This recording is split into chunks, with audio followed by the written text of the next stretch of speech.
Born and raised in Omaha, John Boyer attended Dundee and Rose Hill Elementary Schools and Benson High School. He learned from his parents' honesty and a good work ethic.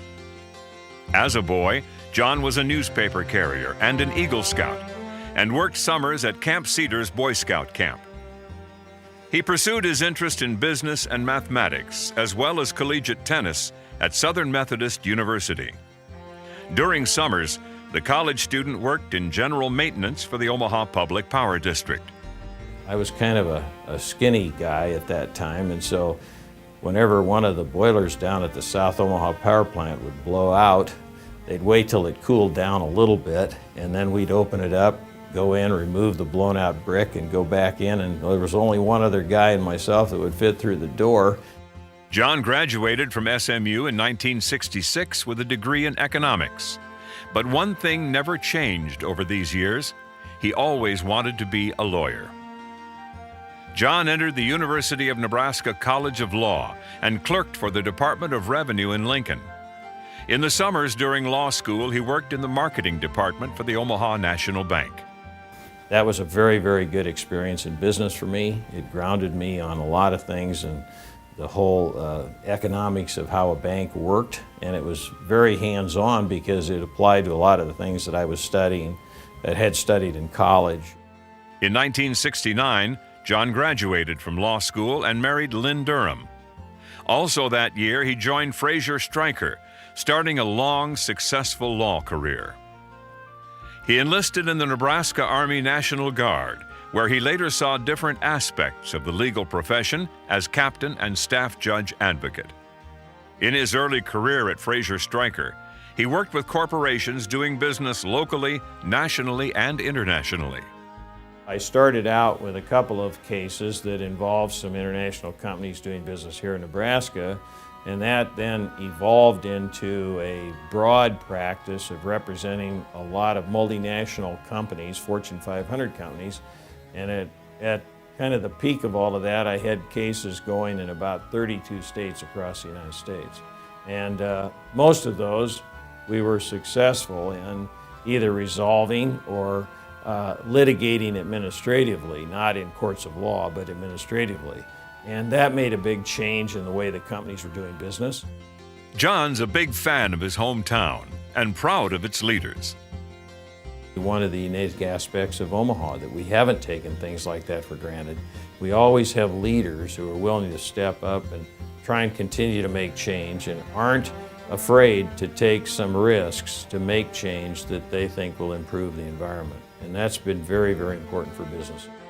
The opportunity to be creative for clients, including IBM, AT&T, Children's Hospital and Medical Center, and Mid-America Energy Holdings Company, a Berkshire Hathaway company, is a favorite aspect of his job. I've been lucky and blessed with clients who have allowed me to be participatory with them, not only in giving them legal advice, but also participating in their businesses and helping them create opportunities within their businesses. His creativity goes outside his law office and into nonprofits throughout Omaha.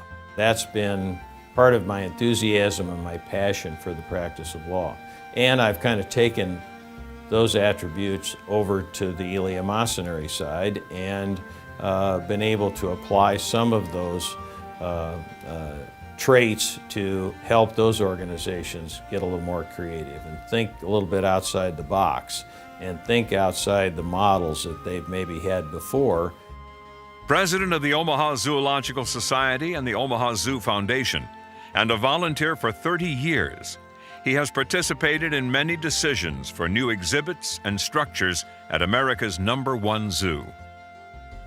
He is past chairman of the Boy Scouts of America Mid-America Council and was honored as Citizen of the Year in 2004. John is a board member and secretary of the Durham Museum and serves on the executive committee. He is a past member of the board of directors of the University of Nebraska Foundation and currently serves as secretary of the board of directors of the Omaha Performing Arts Society and the OPAS Foundation.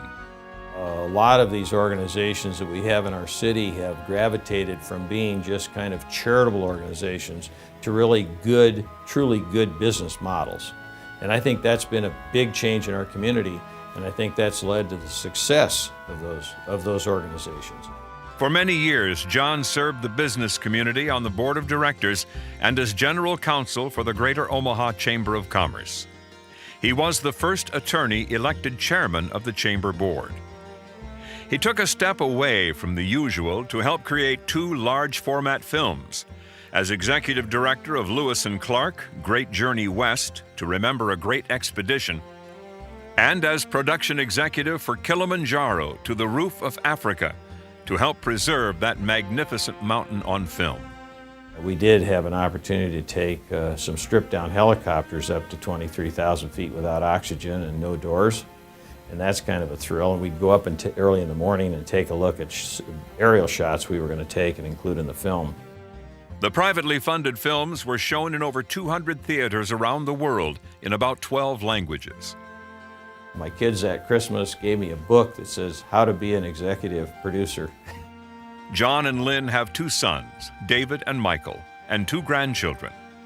After 45 years, John is still enthusiastic about serving his clients and his community. I always say to myself that if you get out of bed in the morning and you don't want to go to work, then you better find something else to do. But if you get out of bed every morning and you feel that energy and that enthusiasm to get up and go to work, then keep doing it, and that's kind of what I'm doing today.